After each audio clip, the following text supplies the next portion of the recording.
Muy buenas tardes, bienvenidos a su clase de reparación y mantenimiento. Vamos a iniciar, ¿verdad?, con la actividad para este día, leyendo una vez más el versículo de Gálatas 5:22, ¿verdad? Aquí tenemos más versiones, ¿verdad? Hay varias plataformas que nos pueden llevar a ver diferentes versiones de la Biblia. Esta es otra de ellas, ¿verdad? Es Bible Gateway y nos da diferentes traducciones, en este caso al español, ¿verdad?, de la Biblia.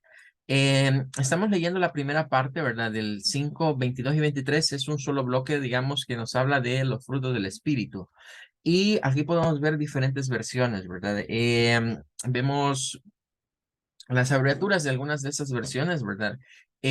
Acá. Y nos encontramos con más el fruto del Espíritu es amor, gozo, paz, paciencia, benignidad, bondad y fidelidad.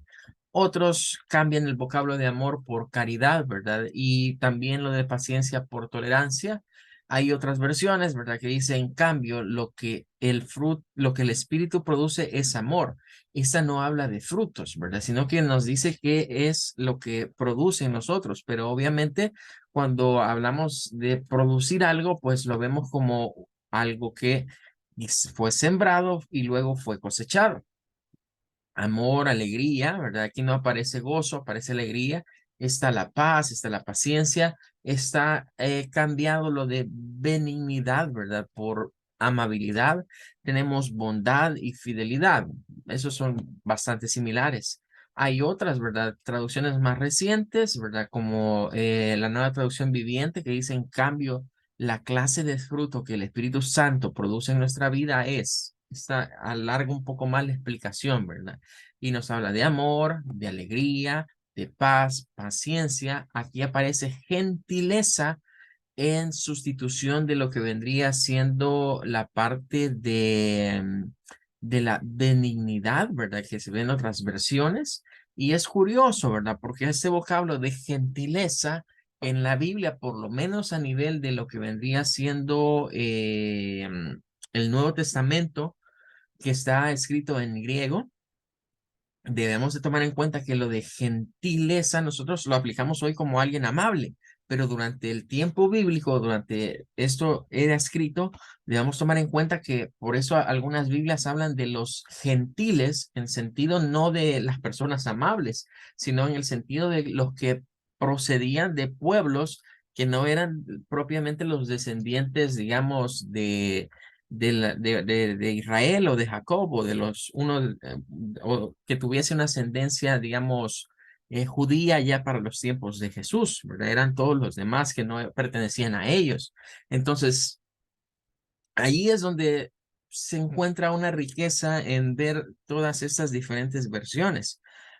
Hay versiones que se han vuelto clásicas, hay versiones que, digamos, algunas personas las prefieren por X o Y motivo, pero el ir a ver todas las traducciones, máxime sabiendo que el texto original no se escribió ni en español ni en inglés, resulta muy interesante porque podemos encontrar a diferentes autores cambiando ciertos vocablos.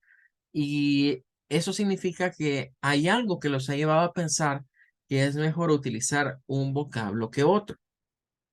Yo les comentaba de que en las versiones del inglés casi no aparece cambiado el vocablo del amor, pero hay una Biblia que se llama Biblia amplificada, ¿verdad? Hay una Biblia amplificada que sí da una traducción, bueno, da una explicación en el inglés que este amor, ¿verdad? Es como cuando alguien se compadece, ¿verdad? Se compadece o tiene misericordia de otros sin ser egoísta. Y por esa razón, por esa explicación que hay de ese vocablo que suele aparecer en esta parte de este versículo, es que muchos dicen, ah, bueno, el autor realmente habló de caridad, pero ya es de ir, digamos, desglosando, ¿verdad? Lo que está ahí entre las letras. Bueno, vamos a quedarnos hasta aquí con esto y vamos a pasar el día de ahora. Nos había quedado pendiente hablar algo respecto de lo que son los discos duros y es más que todo aplicable para los discos duros IDE, ¿verdad? ¿Qué es un disco duro que ya es muy escaso, ¿verdad? Es muy escaso, pero lo podemos encontrar en algunas máquinas, digamos, no quisiera decir antiguas, ¿verdad? Pero sí de una generación un poquito más atrás de las actuales. Y ubiquémonos ahí que discos duros IDE se comienzan a utilizar a partir de las Pentium, los Pentium MMX, ¿verdad? Se usan en Pentium 2, se usan en Pentium 3 y llegaron hasta los Pentium 4, ¿verdad? Por ahí seguíamos viendo todavía uso de estos. Por ejemplo, acá tendríamos un motherboard, ¿verdad? De un Pentium 3, en donde en esta zona que vemos acá, ¿verdad? Estas dos que están acá, este azul y este otro de color blanco, son los conectores IDE. Y ese fue, digamos, el estándar para conectar no solo las unidades de disco duro, sino también las unidades ópticas. En estos motherboards ya de Pentium 3, Pentium 4, se comenzó a incorporar, ¿verdad? Lo que vendría siendo estos colores para distinguir visualmente cuál era el primario y cuál era el secundario de estos cables o de estos conectores. Los terminando los azules, ¿verdad? Como los primarios y este como el secundario.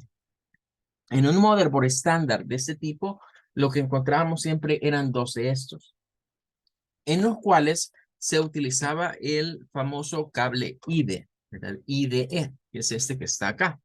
Ese sería un cable IDE. Como pueden ver, tiene tres terminales, digamos, en donde se conecta. Hay un bloque, digamos, que si vemos acá, hay uno que es más corto, ¿verdad? Este de acá es el más corto y este terminaría siendo como el extremo más largo, ¿verdad? Eso es lo que estaríamos viendo acá dentro de lo que vendría siendo este cable. Este cable es el que se ubicaría, digamos, acá, ¿verdad? En la motherboard, en cualquiera de esos de aquí, en esos conectores. Bueno, esto decimos pasó desde los primeros Pentium, ¿verdad? A los Pentium 2, llegando a los Pentium 3 y por supuesto, ¿verdad? Llegando a lo que era la generación de Pentium 4. Por ejemplo, este es un motherboard que ya lo hemos visto anteriormente de un Pentium 4 y estaríamos viendo en este caso acá, de este lado estarían los dos conectores. Uno, en este caso uno es azul y el otro es amarillo, pero es la misma idea. Los fabricantes se acostumbraban, ¿verdad? Antes eran negros esos conectores, pero acostumbraban siempre a ubicar acá un impreso. Y de hecho, aunque hicieran por colores, siempre dice acá ID1 o ID2. A veces se usa PRI de primario y SS de secundario, ¿verdad? Pero en las máquinas más estándar era esto encontrar dos, ¿verdad? Claro, habían motherboards más especiales donde habían más de esos conectores, ¿verdad? Teniendo hasta cuatro de ellos. Y claro, en un motherboard para conectar muchos más dispositivos, ¿verdad? Muchas más unidades ópticas o muchos más discos duros.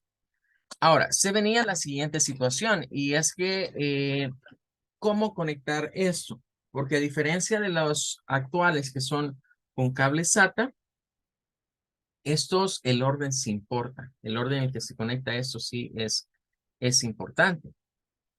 Entonces, normalmente en este tipo de máquinas, ¿verdad? Se veía el cable y del cable IDE lo primero que yo tenía que distinguir era dónde se encuentra el pin 1.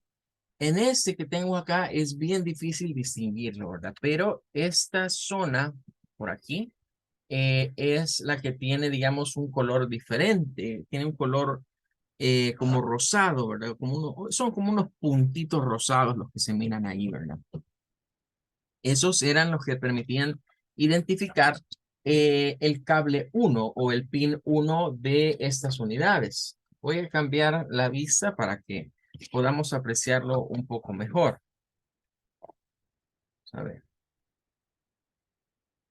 Bueno, aquí estaría este motherboard, ¿verdad? Entonces, teníamos por acá lo que vendría siendo el cable, ¿verdad?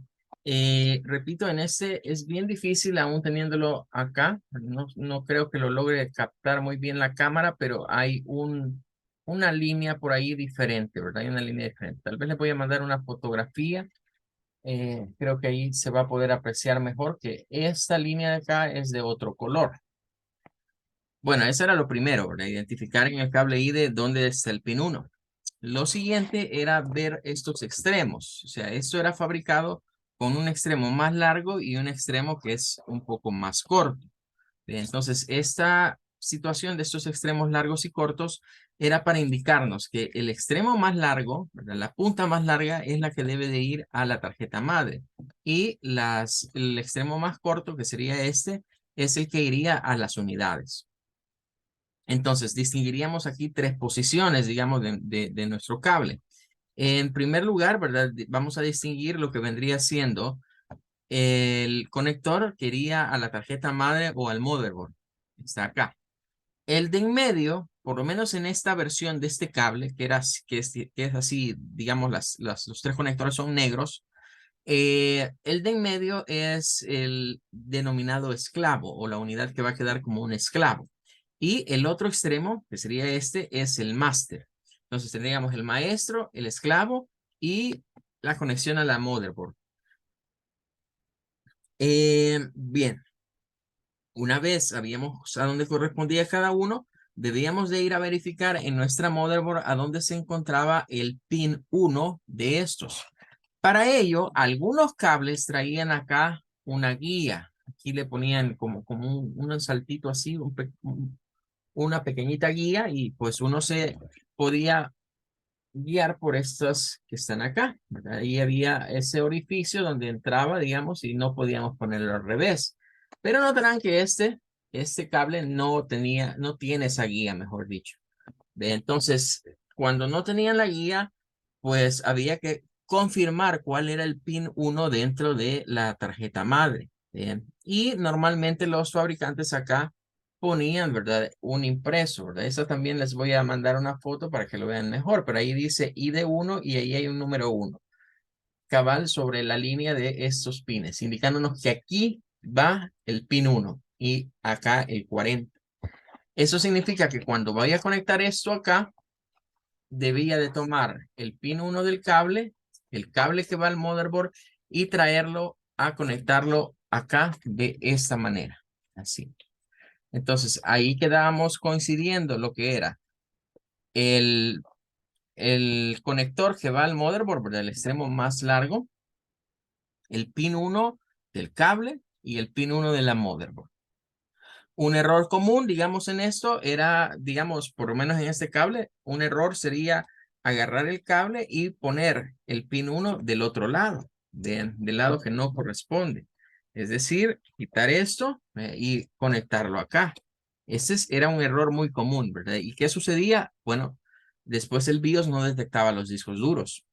Otro error muy frecuente que se daba en este tipo de conexiones es que tomásemos el extremo corto y el extremo corto se pusiese acá. Entonces, eso también nos hacía que nuestra tarjeta madre, ¿verdad? No pudiese detectar a nivel de su BIOS la configuración del disco duro que se conectase. Por lo cual era menester en esto fijarse en que fuera el conector de la tarjeta madre ubicado con la orientación del pin 1, de esta manera. Eso era lo correcto.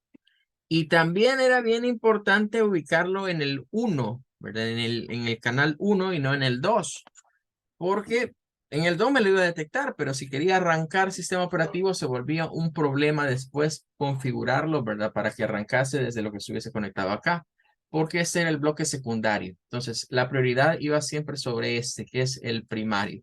Ahí estaríamos viendo, ¿verdad? Creo que aquí se aprecia un poquito mejor. Esta sería la línea de color diferente, ¿verdad? Del cable. Aquí se nos indica, este es el ID1, es el primario de este equipo y este que está acá es el pin 1, ¿verdad? Del conector. Vaya, eso era acá. Pero luego se nos venía el siguiente lío y era configurar nuestro disco duro. Bien.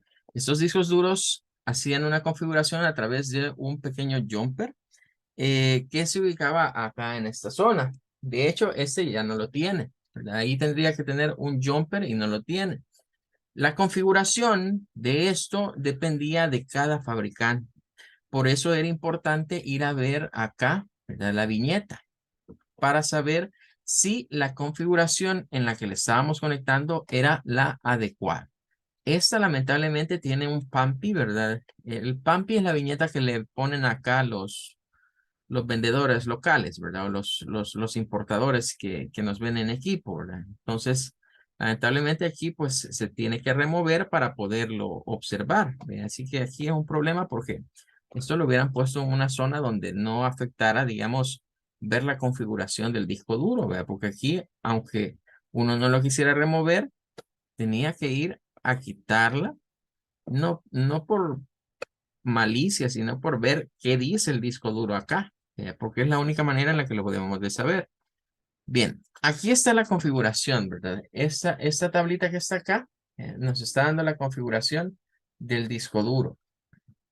Entonces, teníamos que saber que esto estuviese seteado de esa manera. Este nos dice de que este funcionaba de manera que para que fuese un máster, tenían que conectarse de esta ceñita es el conector de energía. Entonces, si aquí tenemos el conector de energía, significaba que el pin debía ser ubicado en este extremo. O sea, si es el conector de energía, esta tablita se lee de manera que entre los primeros dos que están acá, ahí tiene que ir un pin, ¿verdad? Un jumper para poderlo configurar de manera correcta.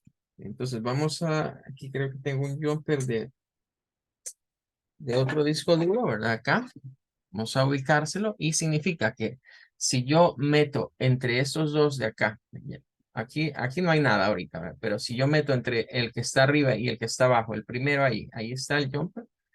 Con eso estoy configurando la tarjeta de este disco duro para decirle al motherboard que este está operando ahorita como un máster, como un máster. Entonces ya con toda seguridad podría venir y conectarlo en esta de acá, en el otro extremo. Y claro, teniendo cuidado dónde está el pin 1 del disco duro, ¿verdad?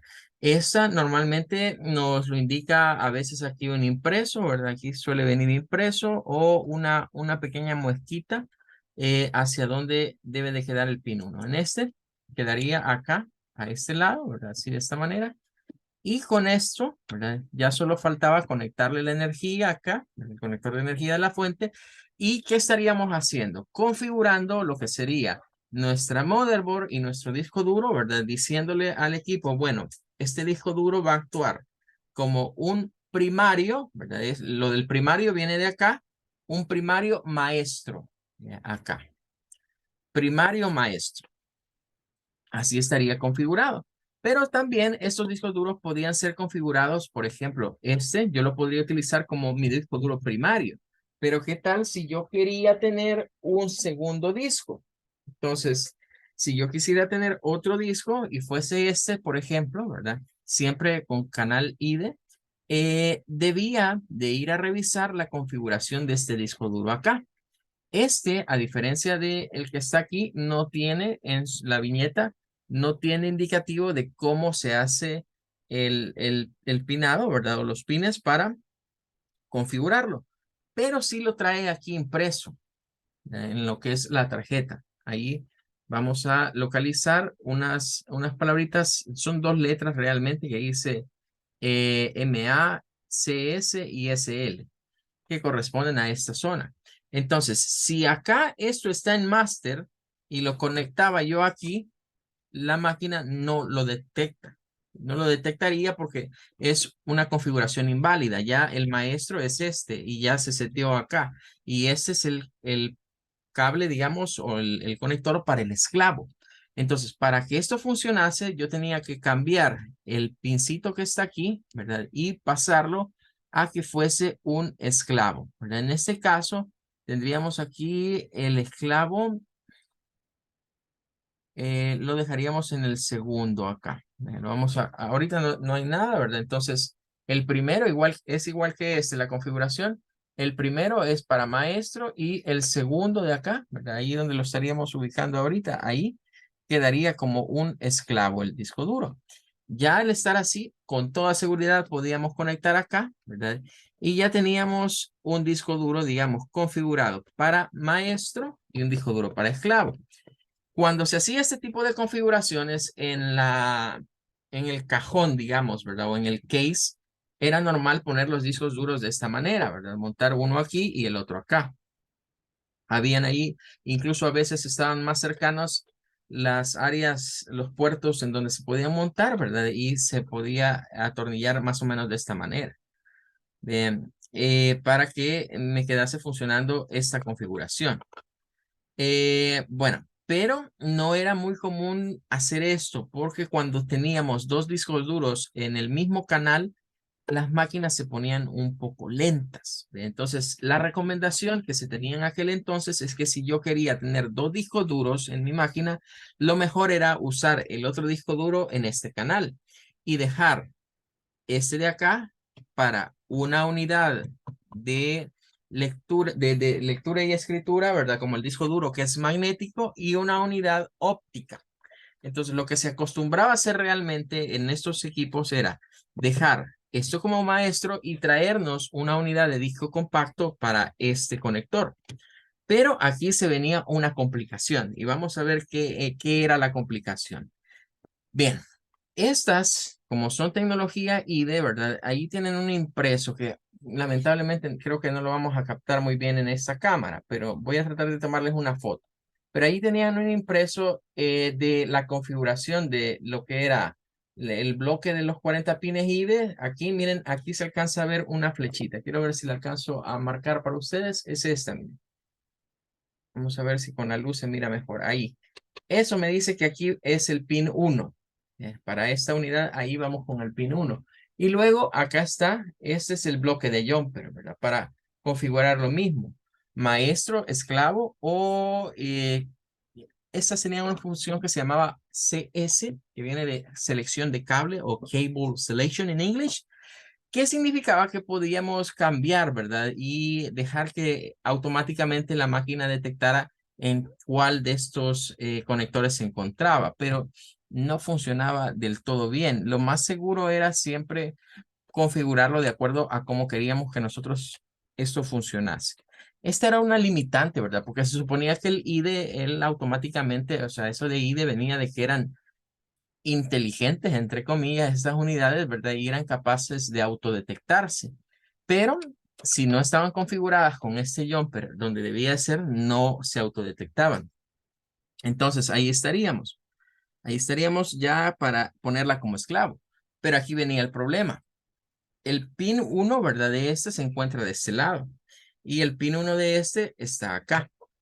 Entonces, cuando se montaba, esto debía de quedar parecido a como estaba nuestro disco duro, parecido a como estaba el otro disco duro. Pero habían algunas cables y de que este sí se puede dejar de esta manera. Miren, se dejaba este aquí, ¿verdad? Se dejaba este, como que digamos, este arriba y este abajo, ¿verdad? Algo así quedaba. Y quedaba una distancia entre ellos. Entonces, el problema era en algunos cases, ¿verdad? Que habían los case o las torres altas, ¿verdad? Estaban las torres altas, estaban las máquinas de escritorio y estaban las mini torres. En las mini torres era bien factible usar esto de acá, porque se ponía esto arriba y esto quedaba abajo y la distancia pues estaba hecha para ello.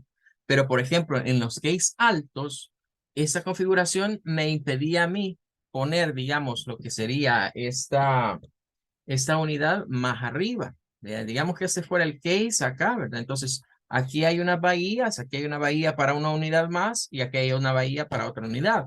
Esos case de Torre Alta traían como 3 bahías para unidades ópticas acá. Pero con esto así, no podía poner yo esa unidad en la de más arriba, porque el cable no daba el espacio. Teníamos que dejarla en lo de más abajito y el disco duro allí. Entonces las otras dos ópticas tenían que quedar quizás con un cable aparte, ¿verdad? Conectado al secundario. Eso por un lado. Por otro lado, habían algunos fabricantes, sobre todo de equipos de escritorio, de equipos de marca como IBM, Dell, incluso la misma HP, que lanzaron estos equipos que no era torre, sino que era una máquina horizontal que De un lado estaba el disco duro, por dar una idea, como que si pensáramos en la máquina, ¿verdad? Eso no se podía hacer porque el disco duro estaba aquí de este lado y la unidad óptica estaba al otro extremo. Entonces, no se desaprovechaba. Aunque esas máquinas en teoría, digamos, podían tener dos puertos así de esta manera, no había forma práctica de poner dos unidades porque adelante solo traían una bahía para una unidad y no había forma de montar otro disco duro porque dentro del anclaje del disco duro solo había un espacio.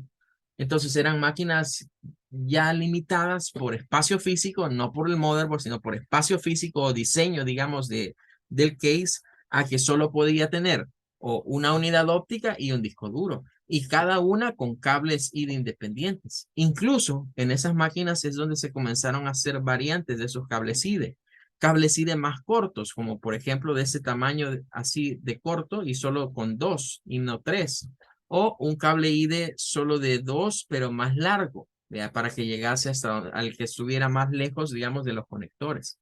Es decir, ya eran algunas variantes que, claro, el fabricante de marca incorporaba para verse diferente de su diseño a los equipos clónicos, ¿verdad? Eso es lo que debemos de tomar en cuenta. Entonces, esto era lo normal. Y sí, aunque en teoría, yo podía tener cuatro discos duros como estos en mi equipo. No era algo normal porque esto canal, ¿verdad? De tener así dos unidades de este tipo en el mismo cable IDE, hacía que la máquina trabajase más lenta. Entonces, la recomendación siempre era por cada canal de estos utilizar un disco duro o una unidad magnética con una unidad óptica combinada. Ya en la tecnología SATA, todo esto que hemos hablado ahorita pasó a la historia. Bien, ya no hay ni siquiera que preocuparnos porque aunque en la motherboard puede decir SATA 1, SATA 2, 3, 4 y 5, los que tengan la motherboard, no es de preocuparnos puesto que va a funcionar igual en el que lo pongamos, ¿verdad? Y siempre nos lo va a detectar. En cambio, en estas había que tener más cuidado, el trabajo era más detallista, digamos, que incluso en los equipos más recientes. Bueno, se nos había quedado dentro de la explicación de lo que vendría siendo los discos duros, ¿verdad? Y sus conexiones. Nos vamos a quedar hasta acá el día de ahora. Gracias por haberse conectado. Que Dios les bendiga y les espero, primero Dios, la próxima semana, el día martes. Hasta luego. Gracias, igual feliz tarde. Igualmente, bendiciones.